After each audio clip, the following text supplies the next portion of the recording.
Hey everyone, my name is Dave Nixon and welcome back to another episode of the Peak and Flow podcast. Today's podcast is part of the BSFT30 series, and today we're going to be talking about building practical nutrition habits. And I know that is not a sexy headline, yet at the same time it is exceptionally important. And there's actually some great utility to being able to approach nutrition without needing some sort of sexy headline. With being able to just take the emotion out of it and see it as just food. And it's interesting, I remember early days of running Funk when I did intros, this is going back about 13 years, and I did it this way for a little while. I would talk to people around the difference of food, movement, nutrition, and training. And so one of the key things there is you go, if I speak to somebody about food and movement, what are the emotions that come up for people? Not usually that much. I don't usually associate a lot of emotion with the idea of food or movement in comparison to when I start looking at nutrition and training, and then even more so when I look at diet and exercise. And so even though diet and exercise is a component of food and movement, or really it's a component of nutrition and training, which is a component of food and movement, even though that's a component of it, the emotional attachment that people have to the idea of diet and exercise compared to food and movement is pretty interesting. So when we look at something and try and come from the angle or focus on coming from the angle of actually remove the emotion out of it, that doesn't mean we're removing the enjoyment out of it. It means that we're able to see food as food and make decisions from there.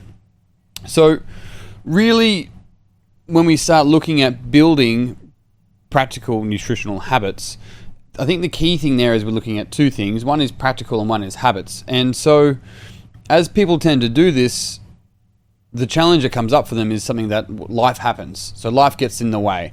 Life never gets in the way. Like, if this ever comes out of your mouth, just check yourself for a second. That's life. It's not getting in the way.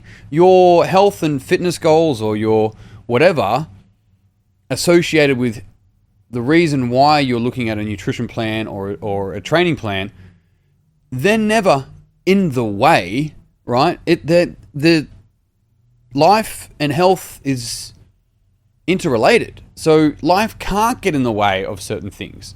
And so your goals must have this flexibility, understanding that there's a long-term progressive nature to the development of who you become as you walk down that path, rather than thinking that life gets in the way. Life is continually happening, and if it doesn't appease to the perfect standards that you need in order to be able to achieve your goals, then maybe you need to change the plan.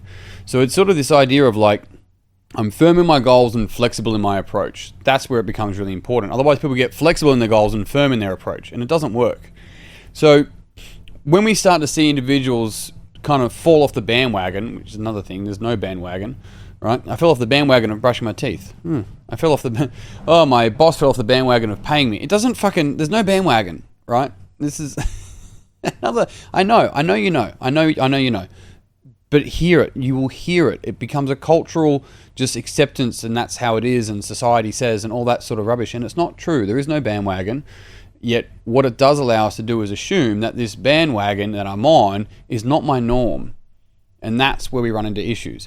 And so what we're also saying in that is that conditions change, and then I fell off the bandwagon. What that's also saying is that the capacity for me to execute what I'm moving towards is actually conditional, because conditions change and I couldn't do it, therefore it's conditional.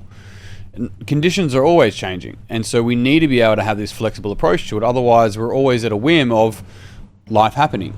And so there's a couple of key things here. One of them is that you have to set up and make it easy for you to win. You have to make it easy to win. You need to create some low-hanging fruit. And it's going to look different for each person, but it is this matter of going, what are low-hanging fruit for me? How do I make this easy? How do I make it easy to win? It goes from the basic and build, but it's like, really it's this idea of like a 20-80 prep. If you put in 20% of time, you'll get 80% of your nutrition sorted. And so and when I say 20% of time, what I'm really doing is talking about the amount of time that we have to put aside in order to prep some food or put ourselves in a position of preparation is really quite minuscule in relation to the results that we get on the back end.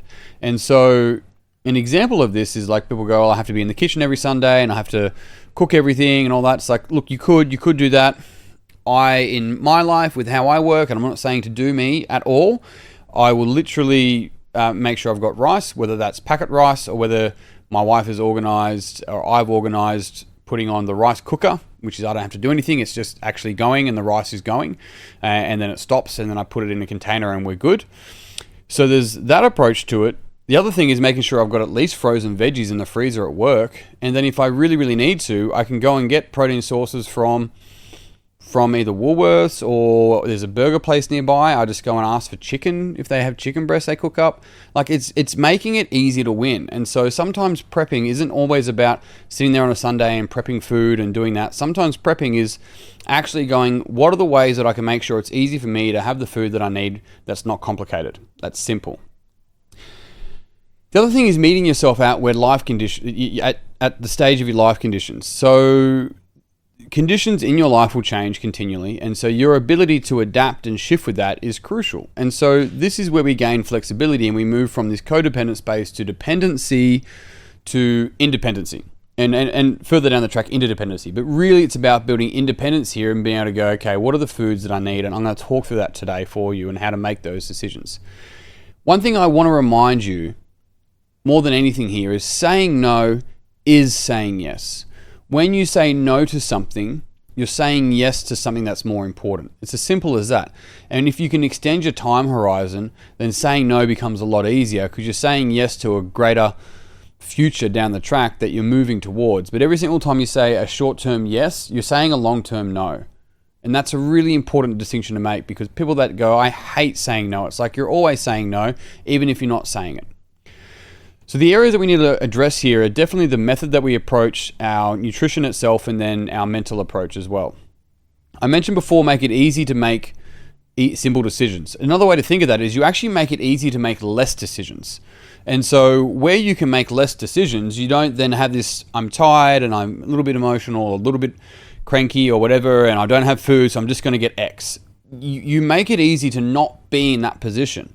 And so that's where going, I'll get a rice cooker, I'll put rice in there, and once again, this is me, put rice in there, I'll make sure I've got at least frozen veggies, if not other veggies, and then I'll make sure I've got access to protein, whether that's simply just putting some chicken breast in the air fryer, or if I need to, for me personally, I'll literally go to TJ's Burgers and go, can I get 2 servings of chicken breast, $7 later, ace, no worries.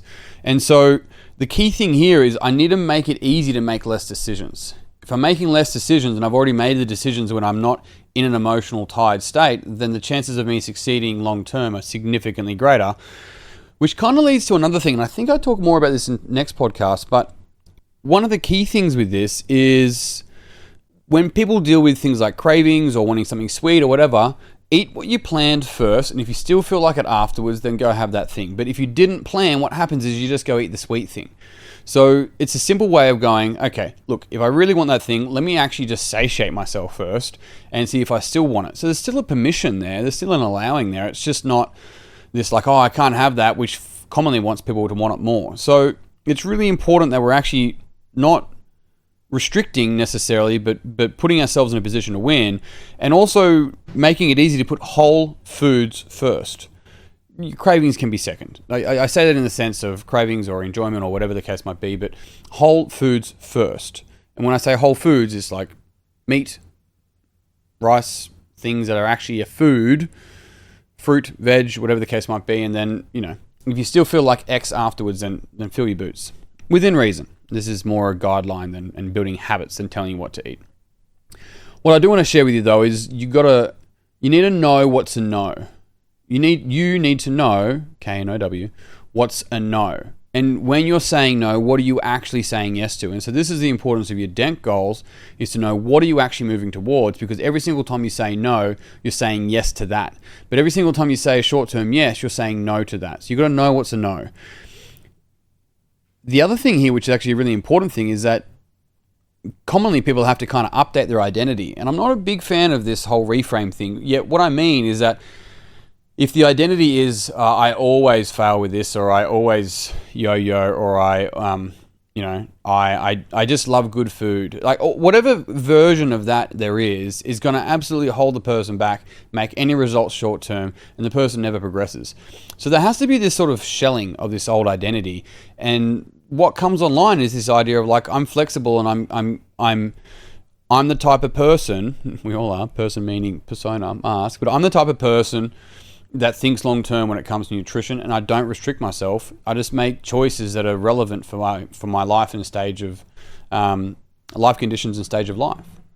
And so here's an easy thing I want to offer you where you can make simple decisions in those situations where maybe you haven't prepped. What's effectively a don't and a do? And I don't like this black and white don't and do. This isn't good and bad, and I haven't talked too much about that yet, but this isn't good and bad. What it is when you are looking at like traveling, or you forgot lunch, or you didn't pack it, what is a don't and what is a do? And this should make a lot of sense, because I'm not talking about foods. What I'm saying is, don't fall for branding, don't fall for marketing, don't fall for packaging. Those are the don'ts. Do look at the macros, the macronutrients. Is this a protein? Is this a carb? Is this a fat? Is it a whole food? So you don't get sucked into the actual branding, the colors, the marketing, all that sort of stuff, the packaging of it. Don't worry about that.